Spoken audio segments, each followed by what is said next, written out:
എന്റെ കാട്ടുമുത്തപ്പ, അമ്മൂ, ഒരു സഹായം വേണമായിരുന്നു. സൂത്രൻ എവിടെ? സൂത്രനോ? സൂത്ര അല്പം തിരക്കിലാ. സൂത്രനെ ബബ്ബപ്പൻ ആന തല്ലാൻ ഓടിച്ചുകൊണ്ടിരിക്കുകയാ. ശേ, ഒരു കാര്യം ചോദിക്കാനുണ്ടായിരുന്നു. എന്റെ ഗുഹയ്ക്ക് മുന്നിൽ ഒരു കുഴി തൊരപ്പന്മാരുടെ പണിയാ. കുഴി കാണാതെ പലരും വീഴുന്നു. കുഴി മൂടാമെന്ന് വെച്ചാൽ കുറേ അധികം മണ്ണും വേണം. എന്ത് ചെയ്യണമെന്ന് അറിയില്ല. സൂത്രനോട് ചോദിക്കാൻ വന്നതാ. ദാ സൂത്രൻ വരുന്നു, ചോദിച്ചോ? അയ്യോ, എന്റെ ഗുഹയ്ക്ക് മുന്നിലെ കുഴി കാണാതെ വരുന്നവർ വീഴുന്നു. കുഴി മൂടാൻ പറ്റില്ല, എന്ത് ചെയ്യണം? ബോർഡ് വെക്കണം. കുഴിയുടെ കാര്യം ഒരു കല്ലിൽ എഴുതി കൂടി വെച്ചോ?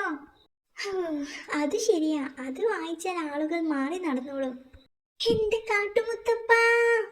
ഹാവൂ, ശരി, അടി കൊണ്ടില്ല. ബബ്ബപ്പൻ ക്ഷീണിച്ച് ഓട്ടം നിർത്തി. ഹി. അല്ല, കുഴിയുടെ കാര്യം പറഞ്ഞു വന്നവന്റെ കാര്യം എന്തായി? ബോർഡ് വെച്ചോ? വച്ചു. പക്ഷേ അത് കാണാതെ ആരോ കുഴിയിൽ വീണെന്ന് പറഞ്ഞ് അങ്ങേര് പിന്നെയും വന്നു. താൻ പിന്നെ ഓട്ടത്തിലായതുകൊണ്ട് ഞാൻ തന്നെ പ്രശ്നം തീർത്തു. എങ്ങനെ? ഞാൻ അങ്ങോട്ട് ചെന്നിട്ടേ 4-5 കല്ലിൽ അങ്ങ് എഴുതി കൊടുത്തു. വാ, കാണിക്കാം. കണ്ടോ, ആദ്യത്തെ കല്ലേ കാണാത്തവർക്കുള്ള കല്ലുകളാ മറ്റുള്ളവ.